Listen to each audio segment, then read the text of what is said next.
This is going to be my third time trying to record this video, so I'm going to try and keep it somewhat succinct. Hey everyone, my name is Cuba and I make games, and if you weren't aware, I have been making games with the Unity engine for probably about 13 years now, and recently they announced a new pricing model which has not gone down very well with the general game dev community. For anyone who's somehow missed it by this point, Unity announced the new Unity Runtime fee, which will charge developers 20 cents per install of their game, where the game has made a gross revenue of $200,000 in the past 12 months and had more than 200,000 downloads in its lifetime. Now, I want to start out by saying I by no means agree with this pricing model. It's a very silly model. Something like a revenue share model would make so much more sense, especially if they were just taking, 5% of profits like Unreal does. It works, it's predictable, developers can calculate and account for it. It's something that just makes a lot of sense, way more than this per install model. All of that being said, unlike most of the other people who are in my sort of remit as indie developers, I am probably not going to be moving away from Unity. I imagine I will definitely keep using it moving into the future, and there are a few reasons for that which I'm going to go into now. So the first one, which I think has probably been cleared up by a lot of people, is just the impact that this change has. In the grand scheme of things, it doesn't have an impact at all, which is going to be a hot take. It's going to make a lot of people unhappy, I imagine. But realistically, much like Unity says, and if you take the time to sit down for yourself personally and read through all of the text, do the calculations, it's probably not going to impact you at all. The baseline threshold for this, like I said earlier, is having 200,000 installs of your game, and this is cumulative. It's an entire lifetime, whether you've hit that like tomorrow or 6 months ago, it stays at 200,000. It's not like it resets after 12 months or anything like that. It is just cumulative installs. The threshold for gross income, 200,000, that is on a 12-month basis. So if you've made 200,000, in the past 12 months, you are eligible for this. And you have to meet both of these criteria for you to be eligible to pay the runtime fee. So 200,000 in the past 12 months, 200,000 installs all time. Unity Pro has a different pricing model. So once you go up to Unity Pro, the threshold increases to 1 million installs and $1 million in the past 12 months. So from a cost perspective, once you hit 200,000 in the last 12 months, and if your downloads are going to wedge over the threshold of 200,000 installs, then you just upgrade to Unity Pro and you're no longer subject to pay the fee as long as you don't pass 1 million. So that's the first case. Most indie developers, which I've heard the argument as well that it's what everyone aspires, and absolutely everyone aspires for it. But 1 million is huge. Like even just aspiring for that, getting there is past success, in my opinion. As a solo indie developer, you don't need to be making $1 million a year to be a successful indie developer. And, it's definitely like, I'm not going to say that I'm not trying to shoot for being that successful, but you don't need that for it to be success. And so that's kind of one bit of it. But then also after that, once you do pass the thresholds, once you have gone past that, the way that the system works on an install basis is installs that you get above the threshold in that given month. So I think one of the main misunderstandings that in most part was down to just how terribly Unity communicated this new change is the way that you're actually paying this fee. A lot of people have looked at the numbers and put it down that they're going to be paying millions because of the amount of installs that they're getting. And generally, for the majority of people, that just isn't true.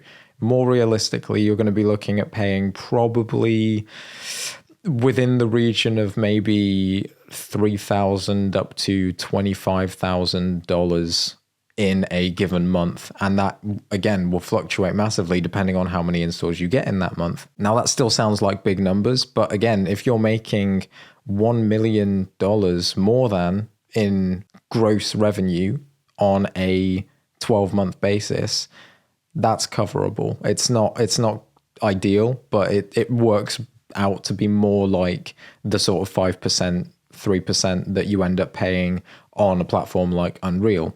I do want to emphasize Again, not trying to justify what Unity's doing. I think this is a really stupid business model and I wouldn't have opted for it. It just isn't as bad as a lot of people have assumed it to be in most cases. One region I will say it is really bad for is mobile, and my heart really does go out to anyone developing games for mobile. As a outcome of this, I have definitely decided that my commercial game Tilelands, which I'm developing at the moment, you can wishlist down below, definitely will not be going on to mobile because I don't want to have to deal with trying to have the faff of the installs being massively disproportionate to the amount of profit it can bring in, especially if it goes up as a free-to-play. Outside of that, there's still a lot of questions for how things like charity bundles and selling through publishers is going to work. I really think there's going to be a lot of discussion and a lot of ordeal around this moving forwards. I'm just going to sit and wait and watch. It'll be interesting to see what the outcome of these discussions is and how they really think they're going to deal with that. There's also the question of piracy and illegitimate installs, reinstalls. Do they count towards the thing? And there's been a few discussions about this in the past. I'm not going to go into too much detail on it because I still need to do my own research, but I implore you to go and watch some other videos by creators. I'll leave some links to other people that I like watching myself and who I think are talking about this in a very sensible and rational manner. So you can go and check out some other things below. But just as a quick footnote on it, Unity claims they have ways to track this. I don't think they'll be accurate. It's definitely one that is going to be a wait and see, keep an eye on the system, see what happens as it moves forward. So the second thing that a lot of people are using as a reason for moving away from Unity is just a trust in the platform. And I understand that, but at the same time, I don't think the trust in the platform is lost. I think the trust in the execs is lost. People up in the higher positions, CEOs, the board members, people who are pushing for these decisions, who made the decision to kill off Gigaya, made the decision to make the company public, to buy Iron Source, all of these other really questionable decisions that the company, Unity, has made, aka the execs at Unity and the board members at Unity have made. This isn't the fault of the engine or the fault of the business as a whole with all of the employees that are there. Unity still exists as a very strong, very positive engine with a very vast range of impressive feature sets.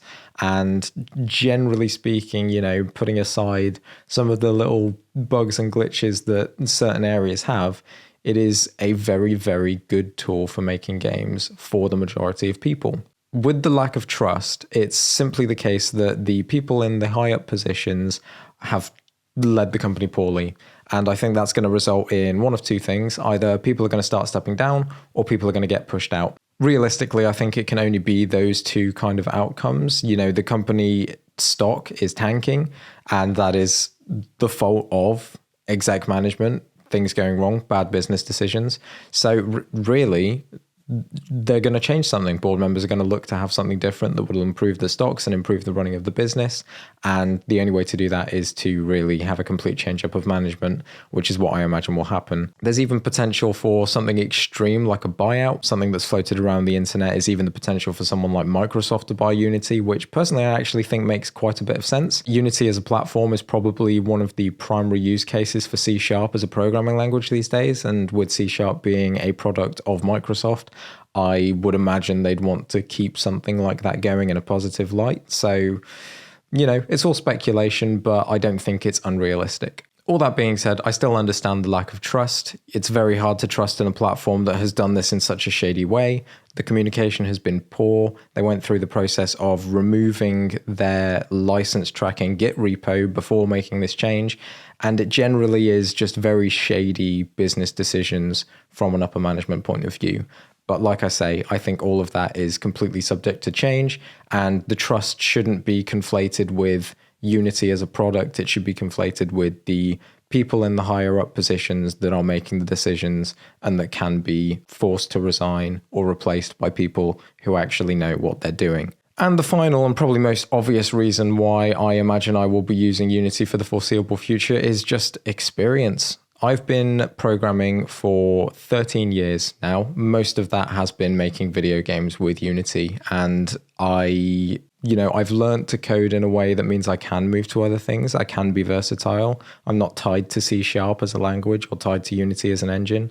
But I like it. I like working with Unity. I know what I'm doing. I can work quickly. And especially in the last few years since having this channel, I've massively upskilled in my ability to build custom tooling and have a clean flow for how I'm developing stuff in the engine. So with that in mind, I really feel like I'd be doing myself a disservice to step away from Unity, especially considering most of these changes aren't ever going to impact me, because I don't see me getting to the point where I'm making 200,000 a year from a single game that I've made, or B, not earning enough from that position to just upgrade to Unity Pro, and then crossing the threshold of 1 million in the past 12 months is realistically something I'm never going to see, and that's okay. So all that being said, am I going to try out some other engines? Absolutely yes. I've been using Godot recently. I think that's the main one that a lot of Unity developers are going to be moving over to. And honestly, it's awesome. I think moving forwards for a lot of my smaller projects, I will definitely be considering Godot as an engine. And, you know, I'm not going to say it's set in stone that Unity is the one and only engine I'll use. I might transition over to Godot as my primary in the future. But for the time being, it doesn't work in the same way that I want to be able to work.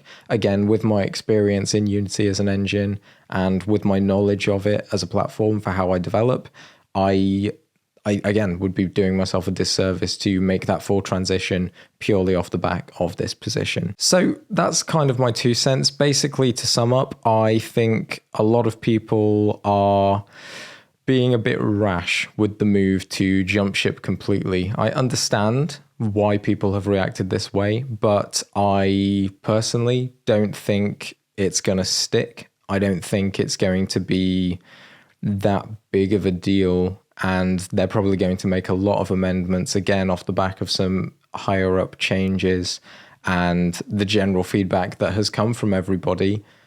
There's no way this is going to stand. And, you know, if I get proven wrong, then it's a different discussion, and I'll probably post another video about it then. But, you know, here's hoping. Anyway, thank you very much for watching this video, guys. If you do have any comments about this whole situation, I really want to know what everybody thinks down below. It would be really great to get some discussions going. So yeah, let me know in the comments, and I will see you in the next video I make. Cheers.